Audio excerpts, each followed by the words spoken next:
Good evening, I'm Jose Cardenas. We'll talk about what a coalition of Latino voting groups is doing to get voters to the polls for the primary and general elections, plus a unique dish combining flavors from both sides of the U.S.-Mexico border, and learn about a campaign informing Latino families about how they can invest in clean energy.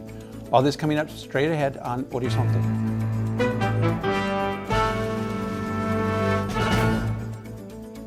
Funding for Horizonte is made possible by contributions by the Friends of Eight, members of your Arizona PBS station. With the primary election less than 1 week away, a coalition of Latino groups statewide is adopting new tactics to try to get Latino voters to the polls. Joining me to talk about the efforts are Raquel Terán, State Director with Mi Familia Vota, and Tomas Robles, Director for the Arizona Center for Empowerment. Thank you both for coming back to Horizonte to talk about this incredibly important topic. The coalition, tell us the name and what it's doing, what it consists of. Yeah, One Arizona grew out of the outcry of SB 1070 in 2012 when we realized that we had legislation like SB 1070 that would come across, and we did not have enough political power to get people who represented our values and our interests in office. So 12 organizations came together and decided to coordinate and strategize and really build an infrastructure to build the Latino power. So since then, we've been in the Latino community where there's high density of number of Latinos, registering people to vote. We've made sure that they are on the permanent early voting list, and we make sure that they come out to vote in the elections. So a number of the organizations have other things that are their principal focus, but they're involved in this effort. Your organization, Mi Familia Vota, that voting is what it's all about. Voting is what it's all about. We engage our communities, making sure that some folks become citizens. We ensure that they are registered to vote, and we ensure that they're in the permanent early voting list and get them out to vote.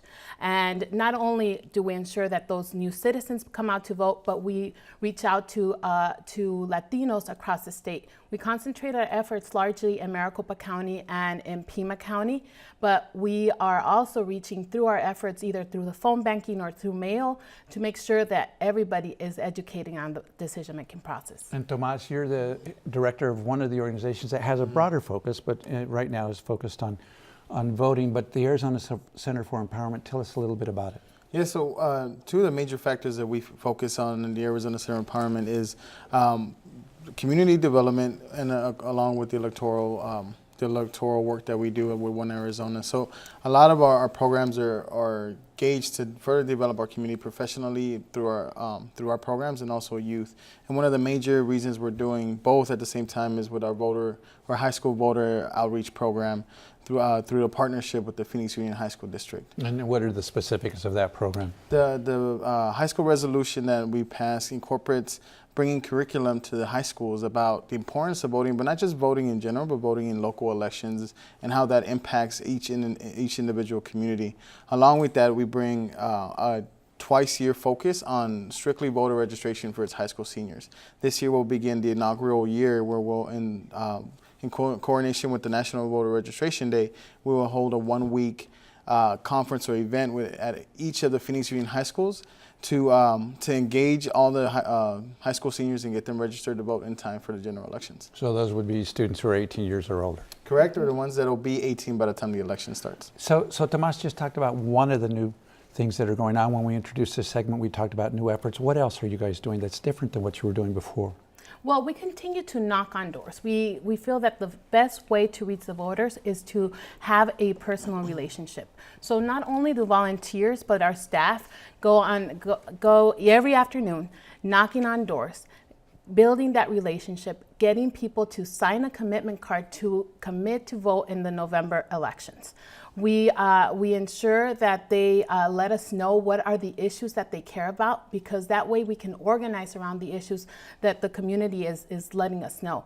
So people are feeling empowered and owning that vote even more. Yeah, now you mentioned, I'm sorry, go ahead. Oh, yeah, I'm sorry. And we've also expanded our not only who we reach out to, but we've expanded our messaging in terms of how we're talking to them. We speak to them that this is a way of empowering yourself through the community, and that by focusing on voting and focusing on the community that votes, that elected officials will recognize those communities that oftentimes been forgotten.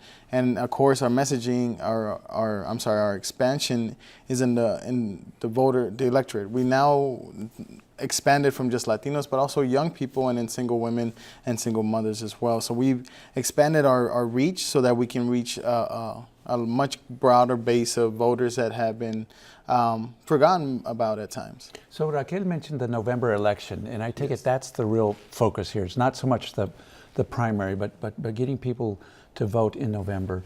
Well, and why is that? Why not more attention on the primary? Well, the primary can sometimes be short-sighted in terms of what the state needs as a whole. Yes, there are important primary races in which that particular race will decide a winner even through the general. But many of our state races are going to be decided in the general election. And the more voter participation that we have in these general elections, then the better chance we have of having a representative that represents all residents of Arizona and not just a select few who vote. So our goal is to make sure that they understand that the general election is where they can affect a great change, especially this year with changes at governor and other state races. Now, Raquel, just a week ago, the Arizona Republic ran a several-page article about the Latino vote and why, despite all the efforts of organizations like yours, it doesn't seem to make a difference. The vote has been disappointing in terms of the number of people who come out, even in the wake of SB 1070. What's your response to that? Well, we've seen the Latino vote come out in big numbers in local elections. For example, we have a new face to the city council of Phoenix, and that is due a lot to the Latino vote, to the early voting list, to the efforts that our organization has had in knocking on doors, ensuring that Latinos come out and vote in those local elections. So we've made an effort not only to highlight the general elections, the presidential elections, but also the local elections. And we've seen the number grow. We have more than 500,000 Latinos registered to vote.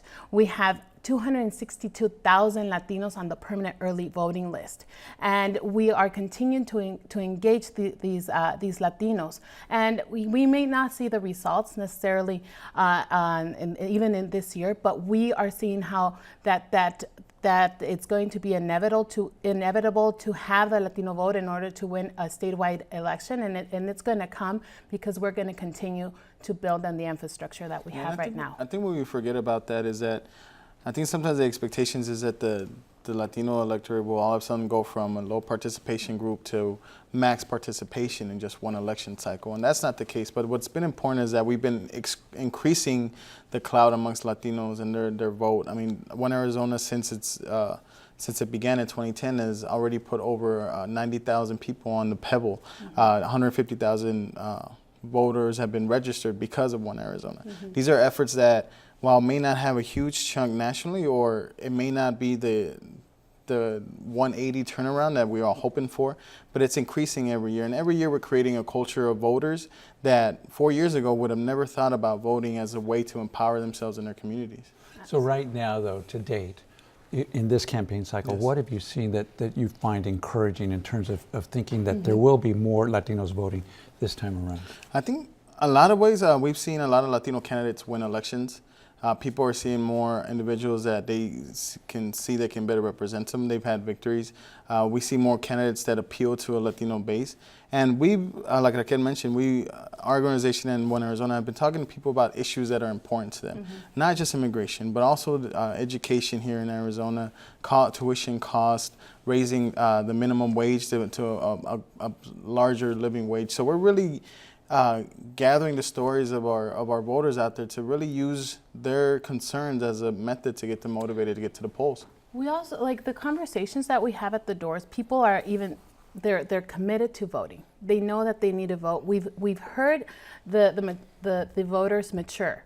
In 2010, people were calling us and asking us who to vote for. and we cannot direct people on who to vote for because our job is to educate the voters. It's a nonpartisan It's effort. a nonpartisan effort. However, the calls and the conversations that we're having with the voters it's much more about education. Like, for example, we have the ballot that's in a yellow color now that makes it easier to identify. So people know that they receive their ballot, they have it on hand, they're voting with their families, they're having conversations with friends, they're questioning, why does my party or the ballot that I received, why doesn't it have all the candidates? So the questions are starting to differ rather than, I know that I need to vote, to who do I need to vote for, to having those conversations with their families and friends. So it sounds like you're both optimistic. We'll see soon what the results are. Thank you both, though, for joining us to talk about this very, very important topic. Thank you. Thank you very much.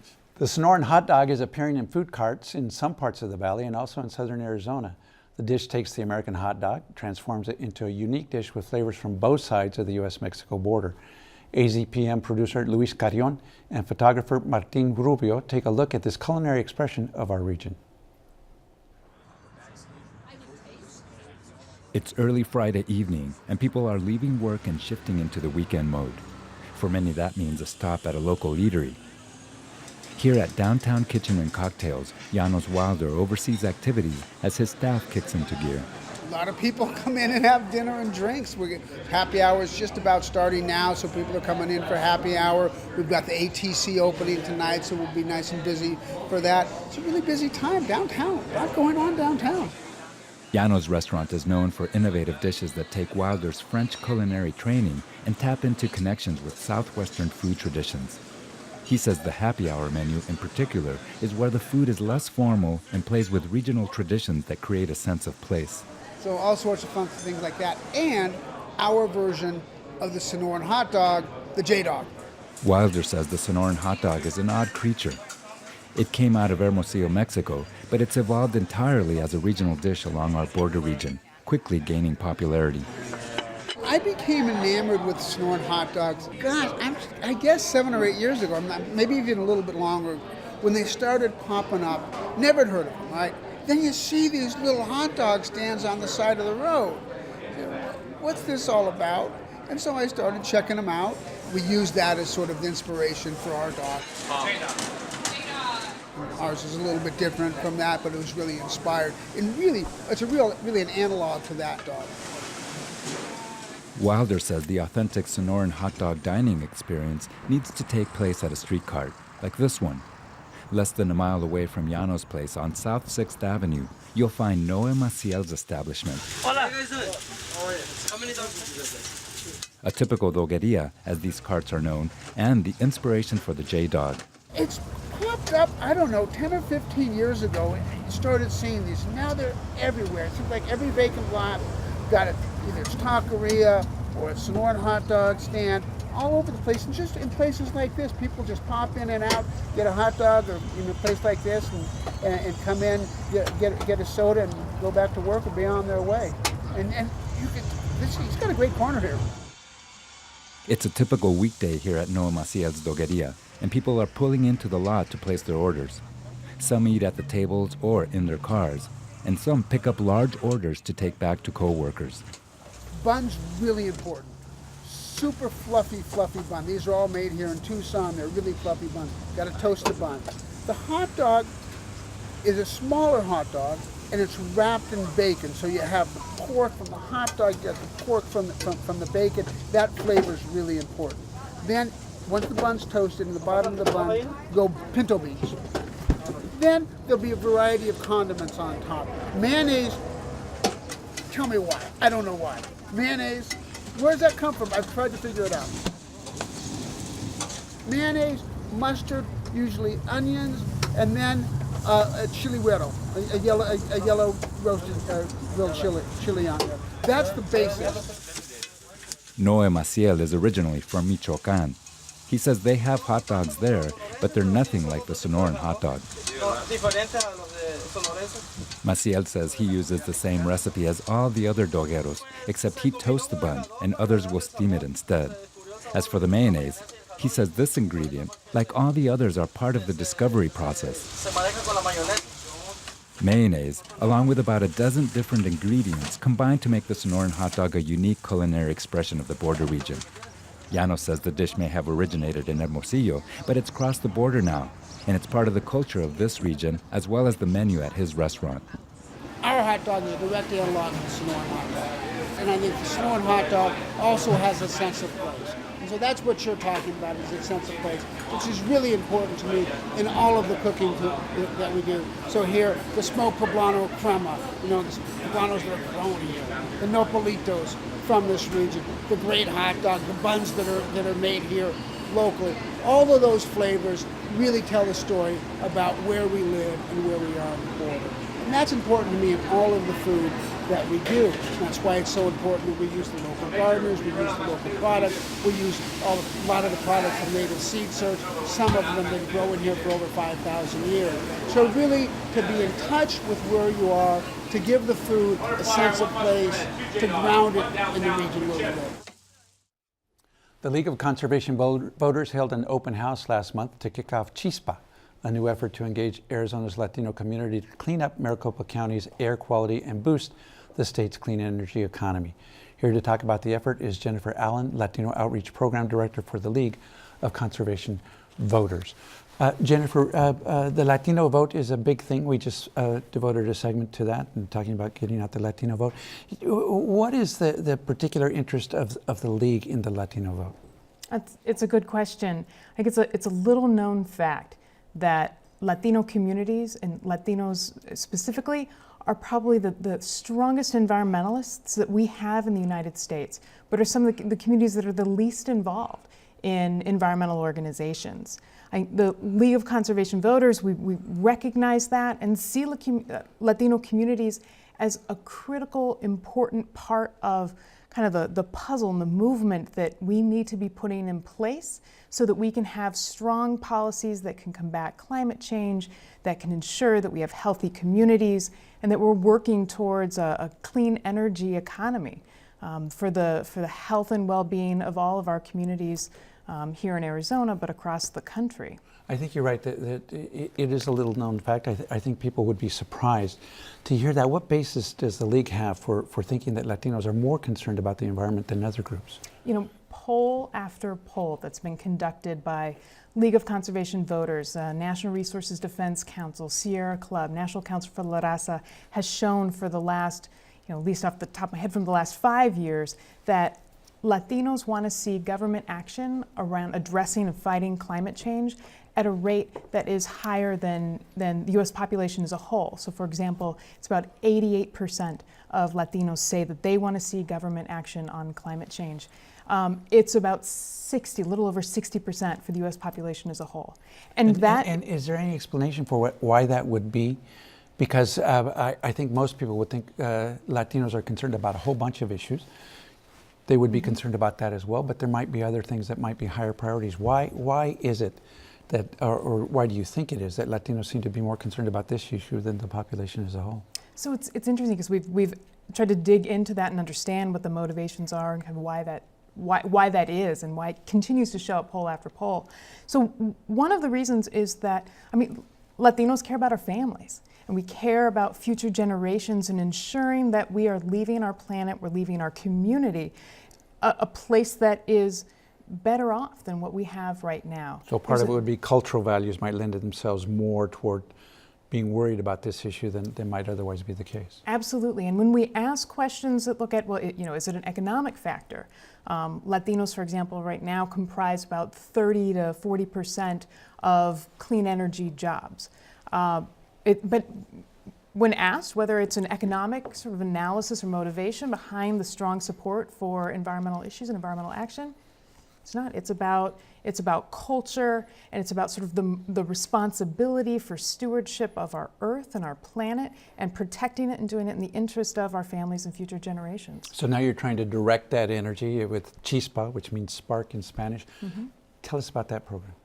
So Chispa is really exciting. We kicked off, as you mentioned, just a couple of weeks ago here in the Phoenix area, opened up an office, had a great organizing team that has been fanning out around the community, knocking on doors, calling families in the evening on the phone to talk with them about kind of what they know about what happens behind your light switch in your home. Where does your electricity come from? Where does energy come from? And that there's trade-offs that are made. And those trade-offs are often done by our electric company that are resulting in polluting our air. Maricopa County continues to get failing scores for air quality from the American Lung Association. We have an ongoing and increasing air quality issue here, and a lot of that has to do with the decisions about where our energy comes from, specifically about the reliance in using coal-fired power plants. Arizona has 6 of them. Our utility companies in the state of Arizona either control or manage them, and it's sort of a monopoly about where our energy comes from and how it gets to our homes. When we flip on the switch, it's all controlled essentially by our utility companies. And the trade-off has been our health, and the trade-off has been our economy, and it's been one that's been limited by an interest in keeping the power plants and burning coal, continuing down that path, as opposed to supporting a path that's built on creating a robust, clean energy economy with things like investing in solar and wind, which Arizona obviously has an abundance of. So part of it's an education effort. How are you providing the education? You have people going out and providing out information, what, in Spanish as well as in English? Spanish and English. People are knocking on doors, calling families up on the phone. They're at community events. When they find somebody who's interested, a volunteer, they have little house meetings where that volunteer maybe invites their friends and family over in kind of an intimate setting to be able to talk about our air quality and pollution, how those issues affect us, and providing people with opportunities to be able to step up and take action and to really start to show that in a real substantive, kind of quantifiable way that Latino communities in Arizona want to see us investing in clean energy. And how big of an effort is it? How many people are involved? So we just started a couple weeks ago. We have 6 organizers, and like I said, every single day they're recruiting more and more volunteers who are joining them on the phones, joining them out knocking on doors, who are inviting their family into their homes. So the program just keeps growing and growing. So you're telling people what the issues are, what the problems are as you see them. Are you giving them some ideas as to what they can do about it? Absolutely. I think one of the things we're really excited about kicking off is a component that first focuses in on how people can make their homes much more energy efficient. Because there's a lot of just very easy things that you can do to seal up your windows and to just cut your energy costs. And that's at the real kind of local personal level within decisions in your own home. But then we're also talking with people about how they can let their opinions and their voice be heard about their frustrations and the need for clean air and clean energy be heard by policymakers. So give me an example of that. What is it you do that shows them how they can make their voice heard? So we're going to be encouraging folks to let their voice be known in front of their utility company and in front of their elected officials, so that we can really start to demonstrate that Latino families in Arizona want to see energy, clean air be a priority issue for our decision makers in our state. So we're bringing people directly to decision makers so that they can hear their concerns about air pollution and people's interest in really seeing greater investment in clean energy. So give me an example of that. Are you taking people to meetings, for example, with SRP, APS, Tucson Electric Power? How are you doing that? And city council members.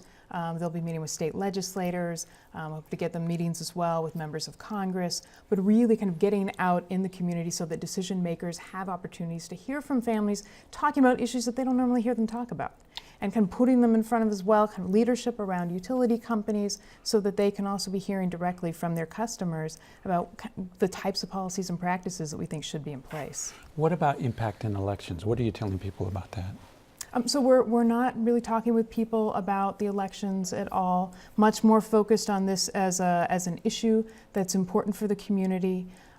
We of course encourage people to be involved in sort of civic engagement, because this is, letting your voice be heard to your leaders is part of being civically engaged in your community. But in this election cycle, we're not specifically involved in it. So solar power, though, seems to have been injected as an issue into, for example, the Arizona Corporation Commission races. Are you saying anything about that?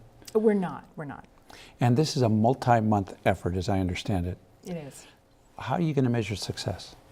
So, a lot of what we're looking at is this larger question. I mean, obviously, specifically, are we able to make this issue be seen and felt as a priority by decision makers in our state? That Latino communities want to see clean air and clean energy. We're also looking at we're a national environmental organization. Environmental organizations have not had a good track record of working within communities of color. So this is one example of that effort. This is an example of an organization really. We're out of time, I'm sorry, but we wish you the best in this effort, and I'm sure we'll have you back on the show to talk about it. My pleasure. Thank you. Thank you. An important programming note we want you to know about. Starting September 4th, Horizonte will be moving to new time slots, Thursday nights at 11 and Sunday afternoons at 1. Please join me at our new times starting in September on 8 HD. And that is our show for tonight. From all of us here at Horizonte and 8, I'm Jose Cardenas. Have a good evening.